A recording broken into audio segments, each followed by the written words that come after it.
Welcome to the Divine Platform. This is part 2 of the Christopher Columbus story. In part 1, I show how nobody really knows who or what Christopher Columbus is or was. It's just a bunch of theories based not on facts. Yet, a conclusion has been drawn and marketed and sold for mass consumption. You have to ask yourself why. In part 2, what I will do is break down this widely accepted narrative, which is Christopher Columbus discovered the Americas incidentally while on a voyage to find the shortest route to India. This is what I'll break down, and the major parts I'll break down are Christopher Columbus discovered what that word actually means and his mission. So I'll break down those 3 parts, and hopefully we'll be able to reach at a different, more logical, sensible, maybe truthful conclusion of who Christopher Columbus really was. Okay, so first I'll break down this Christopher Columbus. This is how I would write it in Luya, the way it sounds, Christopher Columbus. The PH sound, F, can be written as B or V. Columbus, that's an O sound. O, Columbus, an A sound, A. Okay, so what are the word equivalents in Luya? Aba Kristo wa ikolomani. Okay, Christopher Columbus, Aba Kristo wa ikolomani. That means Christians of Ikolomani. Ikolomani is a location. There's a location by that name. But also Ikolomani means coal mine, which is also gold mine, because we know all minerals come from carbon, which is coal. See, carbon is the king of elements. So your diamonds, your gold come from carbon, which is coal. So Abakristo wa Ikolomani, Christians of Ikolomani. Okay, the second meaning, Abakristo wa Mukoloba, meaning Latter-day Saints. Mukoloba means evening or later in the day. So this literally means the Latter-day Saints. Abakristo wa Mukoloba. And then the third meaning would be Abakristo bakorramo. In Luya, there's a sound when said. It sounds like combination of R and L. Abakristo bakorramo. But here so I can either write it with an R or an L. So these are Christians who got lost within, or who are lost within an area. This would happen, let's say, you have missionaries who go to a foreign land. They live there for so long, they assimilate, they integrate, they get married there, they live there, they die there, they're buried there. So in that sense, you would say they got lost in there, they integrated, they assimilated in there. So that is what that means. Okay, now we'll further break down these words to show you that this is what it actually means. This is what it actually means. Okay, so Christopher, B is an article, but with translation errors, we have people who don't speak the language trying to translate the language. So we get a lot of errors that are not easy to catch unless you speak the language. In this instance, B is supposed to be at the front. And we know they say, oh, Hebrew or what other language they say is read from back to front or written from back to front. They don't even know what they're talking about. But in this sense, B is supposed to be at the front, and B means the. It's an article, the. Abakristo va mukoloba. So this would be Abakristo. So the Christians. Okay, the consonants, which is the framework, is KRSTB, which is the same here. KRSTB for all Christians. And this is K, Christian, CH is K, we have the R, we have the S, we have the T, and the F sound is a B. Is F, is B, is V. This is silent. The R, okay? Now, Columbus, KLMBS. The pronunciation of this sound is nuanced. You can have the B, MB. It's nuanced. It's hard to explain that right now. So we have KLMB. S just indicates plural. So we have KLMB, we have KLMB, and N, sometimes written, is H. So you could have Ikolomani or Ikolomai. Okay, so that's why you have this N here. But don't let that distract you. This still means Ikolomani, gold mine. Okay, so KLMB, KLMB. Now, this Mkoloba, which I said means later in the evening or later in the day. MKLB, B is va, ve, de, or off. So this is kind of, it's not part of the word. This is off, later. That's the most way I can translate it, for it, accurate way I can translate for it to make sense. But, so that means Latter-day Saints. Again, BMKL, BMKL. And then Bakoramo, the same thing, BKLM, BKLM. So I'm just trying to show that even at the core, the framework, it's the same. So what I'm telling you is actually correct. And this, how do Christians become saints? According to the dictionary, a saint is one of God's chosen and usually Christian people. So a saint is a Christian. And then capitalized, a member of any of various Christian bodies, specifically Latter-day Saint. So I hope we can see that Christopher Columbus was not a single person, but a group of people who each as a group identified as Abakristo Koloba and individually as Umkristo Koloba. Okay? It's like saying, I am African, or we are Africans. So individually, I am African. Collectively, we are Africans. Okay? Or I am American, we are Americans. So in Luya I would say, Endium Kristo Kolomani. I am a Christian of Ikolomani, or Huliaba Kristo Kolomani. We are Christians of Ikolomani. So clearly, Christopher Columbus is a mistranslation, misinterpretation, misassignment of meaning. It's inaccurate the way it's presented. So these were a group of people, the Christians of Ikolomani, the Latter-day Saints, who got lost in within, or who are looking for other Christians who are lost in within. Okay? Now let's go to the second part that I'm going to break down, which is India, Asia. So India in Luya is India, same pronunciation. Asia would be Asia.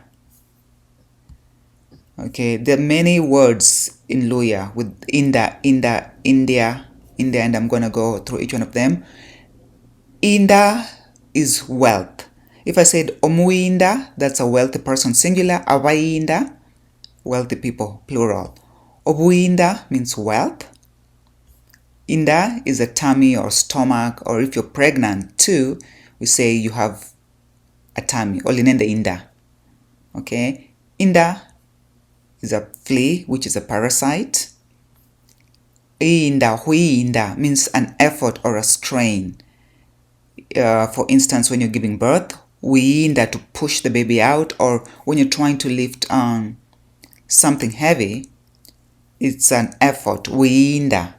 Okay, and then India means I'm eating, and then Indiano, I am here. So there's several, but as you'll see, they're kind of all related. You know, you're wealthy, you eat well, so you have a pot belly. Normally you have parasites in your tummy. India, you're eating well because you're wealthy. In this, I will focus on these two, wealth and parasite. So let's look at what India, the fleas are. A flea lives by consuming blood or hematophagy from their hosts. They lack wings but have strong claws preventing them from being dislodged, mouthparts adapted for piercing skin and sucking blood, and hind legs extremely well adapted for jumping. What else do we know that jumps from host to host? Ghost spirits. Some of these parasites are able to get bodies. They're able to get, let me say, manifest a body even if it's that of an insect. Okay? Some manifest bodies like human beings.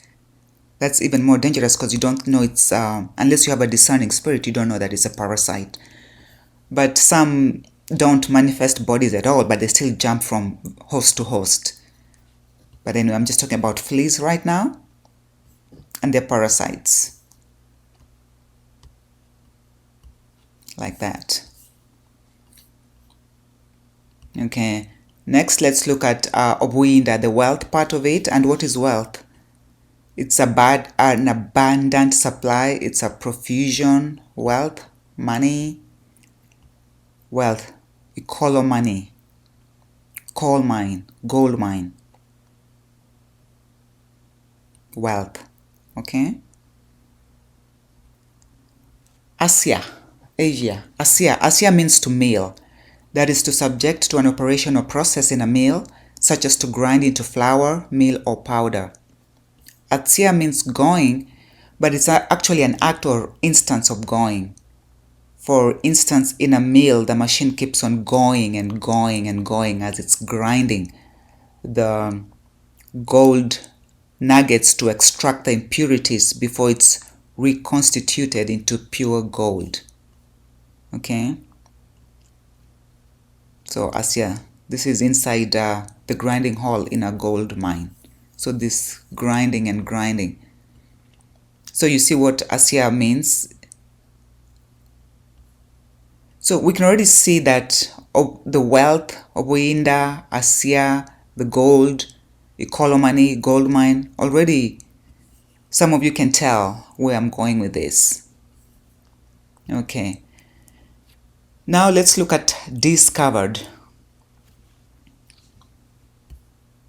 This is a compound word, and I'm going to break it down to get to the actual meaning of discover. So what is to discover? It's to make known or visible, to expose. Archaically, it's to display.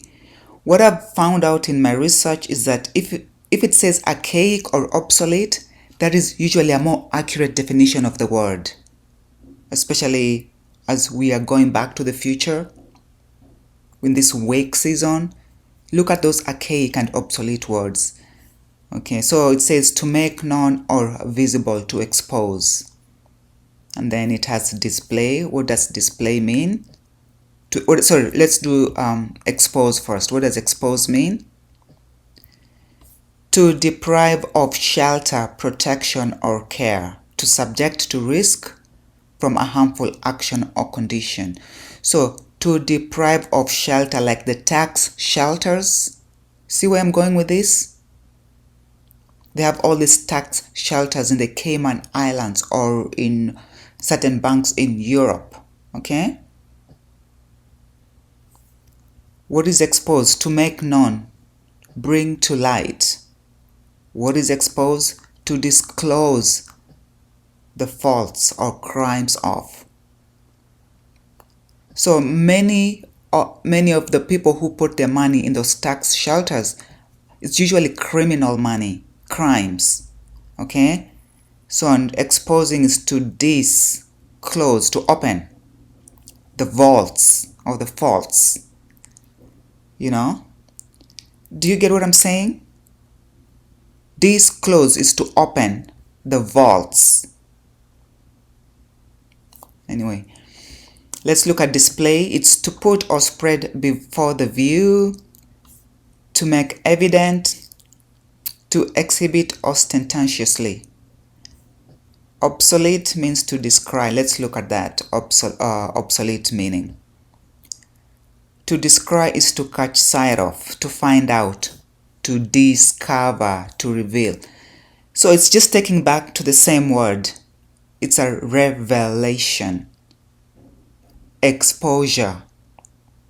So in this age of revelation, what we are doing is exposing the parasites, the fleas. What are synonyms for discover? Is to ascertain, to catch on to. Somebody's committing a crime in your organization, you catch on to that. Somebody's pilfering funds, you catch on to that. You find out, to get on to hear, to learn, to realize you've been hard, to wise up. Okay. Now let's look at discover in this sense. Discover. So what does this mean? This means to do the opposite of. It's the opposite or absence of, not. Completely. And what does cover mean? To guard from attack. So in this sense, when it says discover, it means the opposite of cover. It's to uncover. Does that make sense? And let's look at this. Disc over. Literally means the disc is over, or it's over, no more, it's not happening anymore. Uncovering, taking the disc over. Hope it makes sense and I'm not just babbling here. Okay? To discover is to uncover.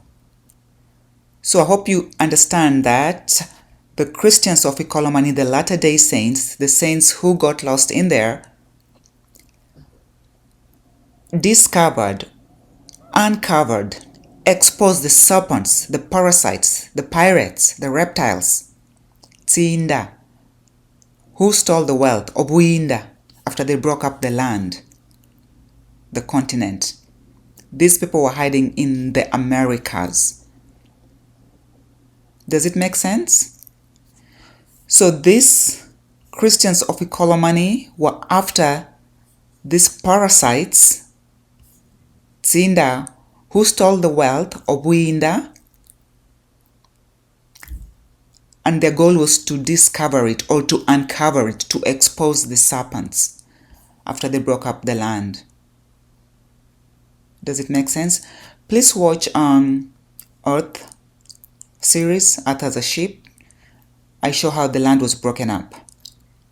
And that's how they divided and conquered and took off with the wealth.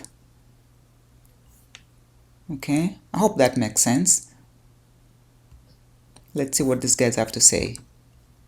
Treaty of Tordesillas executed is what might come out of that in the future.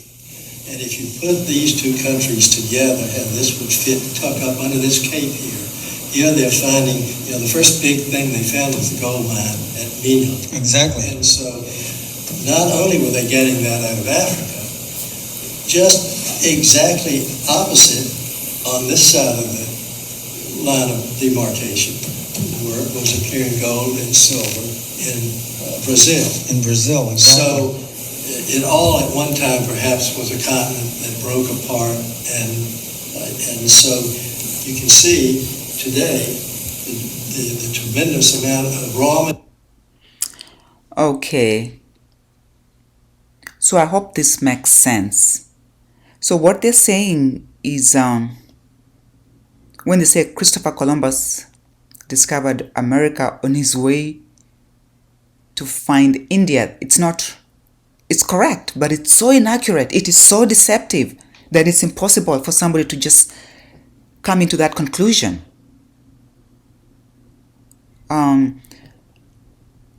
Yes, it's true what they're saying, but it's inaccurate. And that's a problem with everything that is being said. It's true, but it's inaccurate. So it's very deceptive. You almost need a revelation or that discerning, that discernment right from the get-go. Okay? Well, I hope that makes sense to you. In part 3, we see how this charade was orchestrated and how they've maintained this charade and who is who in this game. Okay? How they expelled the people, how they've misappropriated, how they've murdered, how they've lied, how they hijacked the whole process and turned it upside down. Okay? Thank you very much for watching. Please like, share, subscribe, so that more people can get into this truth, this age of revelation. Thank you.